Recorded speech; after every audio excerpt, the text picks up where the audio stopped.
आज का जो क्लास है ना भैया, आप देख लीजिए, type of welding joint. Welding जो करिएगा ना, तो ऐसे थोड़ी लीजिएगा मशीन में वेल्डिंग करना शुरू कर दीजिएगा। उसका कुछ है ना टाइप होता है मेरे भाई, है ना।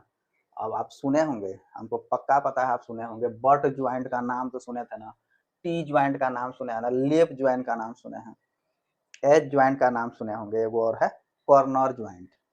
ये 4-5 वो जो ज्वाइंट है ना, उसको जानने के बाद ही आप वेल्डिंग कर पाइएगा। ऐसा नहीं है कि कोई भी मेटल को किसी भी अवस्था में रख करके उसको गलाना शुरू कर दीजिएगा, वेल्डिंग करना शुरू कर दीजिएगा, ऐसा होता नहीं है भैया। इसलिए वेल्डिंग करने से पहले इन सभी बातों को जानना बहुत महत्वपूर्ण है, उसके बाद ही आप शुरू करिएगा काम। हम वही टॉपिक आपको हम बता रहे हैं लगातार, जो आपको जानना बहुत ज़रूरी है, सीखना बहुत ज़रूरी है। एग्जाम में आने वाला टॉपिक जो भी है, सवाल किस प्रकार से आता है, वही हम बता रहे हैं आपको। इसलिए आप जो है सीरियस होकर देखिएगा वीडियो जरूर। पहले सुन लीजिए मेरा टोटल, लास्ट में स्क्रीनशॉट मार लीजिएगा, उसको कॉपिया पे लिख दीजिएगा जरूर। और एक बात हम बताना भूल गए भैया, थोड़ा सा हम छोड़े हैं आपको, लेकिन हम बता देते हैं छोड़े क्या है।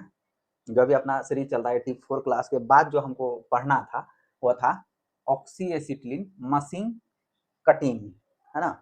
ये मशीन कटिंग पढ़ना था। उसका उसका कुछ टाइप है, जैसे टाइप क्या था, हस्त चलित कटिंग मशीन, विद्युत चलित कटिंग मशीन, पोर्टेबल विद्युत मशीन, है ना, कटिंग मशीन।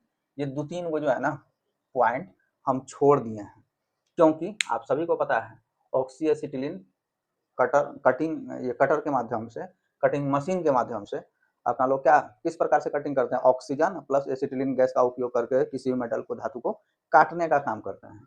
लेकिन अब क्या है, यहाँ पर हस्तचलित भी है, अब विद्युत चलित है। विद्युत चलित का जो है टाइप है पोर्टेबल कटिंग, है ना। काम तो वही करेगा, एगो हाथ से कर रहे हैं मैनुअल तरीका से, एगो क्या है विद्युत के तरीका से, जो है विद्युत का उपयोग करके अपना लोग कटिंग करते हैं। लेकिन कटिंग क्या करते हैं, मेटल का उपयोग क्या करते हैं, कौन सा गैस का, ऑक्सीजन का ही और एसिटिलीन का ही उपयोग करके अपना लोग कटिंग करने का काम करते हैं। इसको भी लगभग बात आपको हम बता दिए। पोर्टेबल क्या होता है, एक स्थान से दूसरे स्थान तक ले जाने के लिए जो है आसानी से ले जा सकते हैं। यहाँ वेल्डिंग करना हो यहाँ, या आपने किसी वर्कशॉप पे जाके करना है, किसी के घर में जाके वेल्डिंग करना है, तो वो जो आसानी से ले करके हम जा सकते हैं, उसको कहते हैं पोर्टेबल। विद्युत मतलब जो बिजली से चलता है, वो हस्त चलित जो है मैनुअल, जो आपको जो है बिजली का जरूरत उसमें नहीं पड़ता है। यही टाइप था। ऑक्सी एसिटिलीन मशीन कटिंग के बारे में आपको पता है, ये है मेटल कटिंग मशीन है। इसको जो है ऐसे ही बोल दिए, अगर लिखने का इच्छा होगा लिख दीजिएगा जरूर, ठीक है। अब आए मुद्दे पे। मुद्दा क्या है आज का अपना, बड़ी महत्वपूर्ण, इसको अनदेखा करने का मूड था, लेकिन हमको लगा कि नहीं यार गड़बड़ हो जाएगा। टोटल वेल्डिंग पढ़ा दिए, जब वेल्डिंग करने जाएगा लोग तो वहाँ आपके सामने क्या आएगा, ज्वाइंट से संबंधित बात, किस प्रकार का ज्वाइंट कैसे किया जाता है। जैसे आपको फिगर पे फोकस करना है, ये टोटल जो टॉपिक है, फिगर आप देखते रहिएगा जरूर, है ना। हम जो बोलेंगे फिगर को जो है आप कॉपी में बनाइएगा जरूर, 1-2 बार बनाइएगा। फिगर से 100% सवाल आपको देखने के लिए एग्जाम में मिलेगा। सामान्यतः जो है मेरे भैया, वेल्डिंग का उपयोग 2 अवयवों को जो है आपस में जोड़ने का काम करते हैं वेल्डिंग में। इन अवयवों को जो है आवश्यकता अनुसार निम्न स्थितियों में जोड़ा जाता है, काम के अनुसार, आवश्यकता अनुसार जो है आपको इस स्थिति में जो है जोड़ते हैं। पहला स्थिति है मेरे भाई बट ज्वाइंट। देख लीजिए बट ज्वाइंट का फिगर भी देख लीजिए आप। इसमें क्या होता है देख लीजिए, जब 2 प्लेटों को एक दूसरे के सामने रख कर को जो है वेल्ड किया जाता है, उसे क्या करते हैं, बट ज्वाइन करते हैं। एक दूसरे के सामने, फिगर में दिखिए रहा है, एक दूसरे के सामने रख करके जो अपना लोग वेल्डिंग प्रोसेस करिएगा ना, उसको कहते हैं बट ज्वाइंट। फिगर बार बार हम बोल रहे हैं, फिगर बनाइएगा जरूर, फिगर से सवाल देखने के लिए मिलेगा आपको इस टॉपिक पे। बट ज्वाइंट से संबंधित कुछ बात और जान जाइए आप, देख लीजिए। इसमें जो है 3 mm मोटाई तक का जो है, 3 mm मोटाई तक केवल एक तरफ वेल्डिंग की जाती है। 3 mm अगर मेटल का जो है ना मोटाई है, तो उसमें जो है केवल एक तरफ वेल्डिंग कर दीजिएगा, एक के साइड में। यही हमारा मेटल है ना, इसको जोड़ना है ना, मान लेते हैं एक के साइड, पीछे वाला साइड भी है ना, वो नहीं, एक के साइड जो है वेल्डिंग कर दीजिएगा। 3 mm तक अगर आपका मेटल का साइज है, मतलब मोटाई है, तो उसको एक ही साइड वेल्डिंग कर दीजिएगा, हो जाएगा। कहने का मतलब ये है 3 से 5 mm तक मोटाई तक दोनों और वेल्डिंग की जा सकती। 3 mm से अधिक अगर मोटा है, 5 mm तक प्लेट का मोटाई है, कोई भी धातु का मोटाई है उसको जो है दोनों साइड से वेल्डिंग करना होगा, इधर से भी कर सकते हैं, इधर से भी करना पड़ेगा और पीछे से भी जो गैप है उसको भी करना पड़ता है। 5 mm से 10 mm तक का मोटाई तक तो अब क्या करिएगा, सिंगल भी, याद रखिएगा, बनाया जाता है। सिंगल भी देखिए रहा है ना किस प्रकार से बनाया जाता है, सिंगल भी टाइप का बनाया जाता है, तो अब इसको जो है आपस में वेल्ड करने का काम करता है। ठीक है ना, आपको फिगर में स्पष्ट रूप से दिख रहा होगा। 10 mm से अधिक मोटा है तो अब उसमें क्या करना पड़ेगा आपको, डबल भी बना करके जो है वेल्डिंग किया जाएगा। 5 से 10 mm तक है तब सिंगल भी बना करके आप वेल्ड कर सकते हैं, और 10 mm से अधिक अगर मोटा है धातु तो उसमें क्या करना पड़ेगा, डबल भी बना करके जो है वेल्डिंग किया जाता है, जिसको अपना लोग क्या कहते हैं मेरे भाई, बट ज्वाइंट। फिगर बाद देखिएगा जरूर। इस प्रकार से जो है किनारों की तैयारी करने के लिए हमें पूरी गहराई तक वेल्ड मेटल पहुंचाने में सफलता मिलती है, इससे जोड़ अधिक मजबूत होती है। किनारा को जब तैयार करिएगा ना पूरे गहराई तक, हमारा जो वेल्ड मेटल है वहां तक नहीं जाएगा तो मजबूत जोड़ थोड़े बनेगा। वही सब बात है, ध्यान से देख लीजिएगा, लिखिएगा जरूर। भी के अंदर सबसे पहली बीड को रूट रॉन कहा जाता है। सुन लीजिए, भी के अंदर सबसे पहला जो है बीड जो बिल्ड होता है करते हैं उस प्रोसेस में सबसे पहला जो बीट होता है वो आपको क्या कहलाता है, रूट रॉन। याद रखिएगा, एक के बाद याद रखिएगा, भी के अंदर सबसे पहला जो है बीड को रूट रॉन कहते हैं। दूसरा बात क्या याद रखना है, देख लीजिए, टू दी पॉइंट लिखे हैं, यह एक फिलिंग रन भी, यह एक फिलिंग रन की बीड होती है तथा इसके पश्चात एक टैपिंग रन बीडिंग करते हुए लगाया जाता है। तीसरा पॉइंट देख लीजिए, प्रत्येक नई बीड लगाने से पहले पुराने बीड की स्लेग, स्लेग अभी समझ जाइएगा, स्लेग को चिपिंग हैमर तथा वायर ब्रश की सहायता से भली भांति साफ कर दिया जाना चाहिए। जैसे यहाँ पे वेल्डिंग किया ना, यहाँ वेल्डिंग किए, वेल्डिंग करने के बाद यहाँ पे स्लेग जमा हो जाता है, स्लेग जमा हो जाता है, थोड़ा बहुत जो एक्स्ट्रा मटेरियल वहाँ हो जाता है, या पिघल करके थोड़ा बहुत जमा हो जाता है, या ऑक्सीजन का मात्रा अगर वहाँ चले गया तो थोड़ा बहुत जो है वहाँ पे बबल्स टाइप का आ जाता है। उसको अपना लोग क्या करते हैं, एक्स्ट्रा मतलब समझिए ना, वेल्डिंग करते दरमियान जो है थोड़ा बहुत ऊपर नीचे रह जाता है ना, एक्स्ट्रा मेटल हो जाने के कारण उसको झाड़ दिया जाना चाहिए। उसको झाड़ने के लिए अपना लोग क्या करते हैं, वायर ब्रश का उपयोग करते हैं, यानी तो चिपिंग हैमर होता है, उससे अपना लोग क्या करते हैं, वो जो है बबल्स को हटा देते हैं। उसको स्लेग भी कहते हैं, स्लेग को जो है चिपिंग हैमर की सहायता से हटा देते हैं। एक्स्ट्रा जो वहाँ पे वेल्डिंग होने के बाद थोड़ा बहुत जो रह जाता है उसको कहते हैं स्लेग, उसको चिपिंग हैमर की सहायता से चाहे वायर ब्रश की सहायता से हटा देते हैं।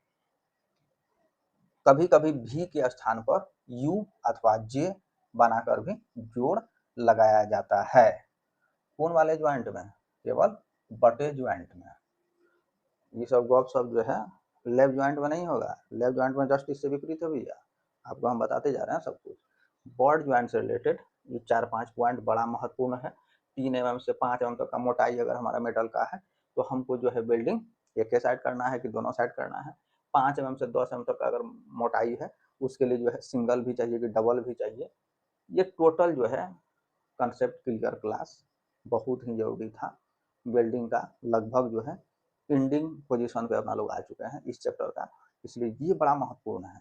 टोटल चीज तो सीख लिए, अब इसको वेल्डिंग करने का जैसे कि तरीका है, टाइप है, वेल्डिंग करते समय डिफेक्ट क्या क्या आ सकता है, उसका समाधान क्या है, ये सब जानना जरूरी है ना। अब जो है एक आध दो क्लास में जो है टोटल टू दी पॉइंट और बहुत इंपॉर्टेंट जो है आपको हम बताने वाले। अगला जो है लेप ज्वाइंट। अब देख लीजिए लेप ज्वाइंट क्या होता है, अब फिगर देखते रहिएगा। जब दोनों वेल्ड की जाने वाली प्लेटें एक दूसरे पर चढ़ी हुई है ना, ओवरलैप्ड अवस्था में वेल्ड की जाती है तो उसे क्या कहते हैं, लेप ज्वाइंट कहते हैं। फिगर देख लीजिए आप, ध्यान में रखिएगा, ये जो है बहुत आसान बात है लेकिन समझ जाना चाहिए। एक मेटल को दूसरे मेटल के ऊपर में चढ़ाने पे, समांतर रखने में, है ना, टी टाइप का भी टाइप का किस प्रकार का जो है ज्वाइंट कब दिया जाता है, कैसे दिया जाता है, वो टोटल चीज जो है, और भी ज्वाइंट के लाभ, बड ज्वाइंट के लाभ, टी ज्वाइंट के लाभ, टोटल चीज आप जानने वाले हैं इस वाले क्लास में।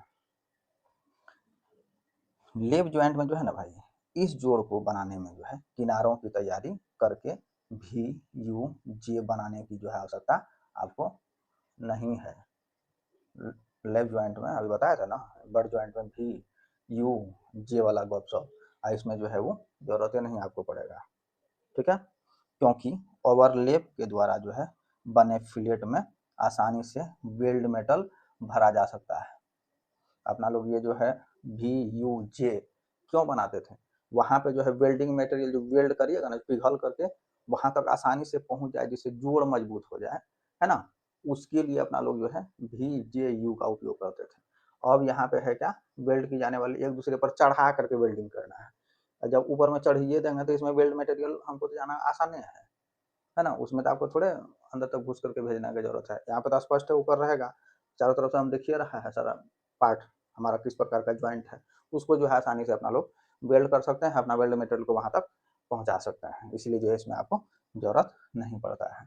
ऐसे जोड़ों में ओवरलैप, है ना, के कारण काफी मटेरियल बेकार हो जाता है। जो ओवरलैप रहता है ना, यहाँ पे अगर वेल्डिंग करिएगा ना, जैसे आपको दिख रहा है ओवरलैप, समझिए रहे हैं, इसके ऊपर में इस प्रकार का जो है ओवरलैप है, इसमें जो है एक्स्ट्रा मटेरियल जो है बहुत बर्बाद भी हो जाता है, बेकार हो जाता है। जोड़ देखने में भी जो है ना इस प्रकार का आपको अच्छा लगता है नहीं, इस कारण जो है ई वाला जो जोड़ है बहुत कम प्रचलित है, और कुछ मजा नहीं है इसमें, ठीक है। अगला है टी ज्वाइंट। अब टी ज्वाइंट से संबंधित देख लीजिए क्या बात है। जब एक प्लेट दूसरे प्लेट के ऊपर 90 डिग्री के एंगल पर रखी जाती हो तो उसे टी जोड़ कहा जाता है, जो आपको फिगर में दिख रहा है। इसमें अधिक मोटी प्लेट के किनारों की तैयारी करना आवश्यक है। मजबूत टी जोड़ बनाने के लिए दोनों ओर से जो है फिलेट जो है वेल्डिंग करना आवश्यक होती है, ठीक है। ये तो था एकदम आसान बात। टी ज्वाइंट से संबंधित अगर बात याद रखने योग्य है तो आप याद रखिएगा 90 डिग्री एंगल पर जो है कोई भी, है ना, जोड़ खड़ा है तो उसको अपना लोग टी ज्वाइंट कहते हैं। चौथा है एज ज्वाइंट। एज ज्वाइंट में देख लीजिए क्या है जानने योग्य बात। यह एक प्रकार का बीट जोड़ होता है, ठीक है। पतली चादरों को वेल्ड करने के लिए इसके किनारों को फ्लेंज रूप में बदल दिया जाता है, जिससे कि वेल्डिंग की जगह पर मोटाई अधिक हो सके। ऐसे करने से आर के द्वारा जो है चादर की जो है गलने की संभावना कम हो जाती है। ये था आपका गपशप एज ज्वाइंट से। अब फिगर देखिए रहे हैं, जो बोल रहे हैं उसको समझने का प्रयास करिएगा। एक वो और है कॉर्नर ज्वाइंट। कॉर्नर ज्वाइंट क्या होता है देख लीजिए। जब चादरों को जो है कोने पर जोड़कर वेल्ड किया जाता है तब उसे कॉर्नर ज्वाइंट कहते हैं। इसमें जो है चादरों को दो प्रकार से जोड़ा जाता है, और ये फिगर आपको दिख रहा है कौन से दो प्रकार से, अपना को दो प्रकार से जोड़ने का जो है प्रोसेस आपको फिगर में दिखाया गया है, उनको देखिएगा जरूर। ये टाइप ऑफ वेल्डिंग ज्वाइंट से संबंधित था, बड़ा सा टॉपिक था, उसको जो है हम शॉर्ट करके हम बताने का प्रयास किए हैं, जो आपको जानना बहुत जरूरी था मेरे भाई। अगला जो हमारा क्लास होने वाला है वेल्डिंग दोष, किस प्रकार का जो है डिफेक्ट वेल्डिंग में होता है वेल्डिंग करते समय, और उसका जो है सही जो है सोल्यूशन किस प्रकार से करते हैं। कुछ टेक्निकल वर्ड है उसमें जिसको जानना आपको बहुत जरूरी है, क्योंकि सुनिएगा किसी वर्कशॉप में और किसी भी इंडस्ट्रीज में अगर जॉब लगता है तो उस प्रकार का वर्ड को, कुछ टेक्निकल वर्ड को आपको सुनने का मौका मिलेगा। जब सुन करके आपको हम यहाँ जो बता देंगे आप समझ जाइएगा, दिमाग में सेट हो जाएगा, एक बार हमको बताना जरूरी है, उस वाले टॉपिक को हम छोड़ने वाले बिल्कुल नहीं हैं, ठीक है। ठीक है, फिर मिलते हैं।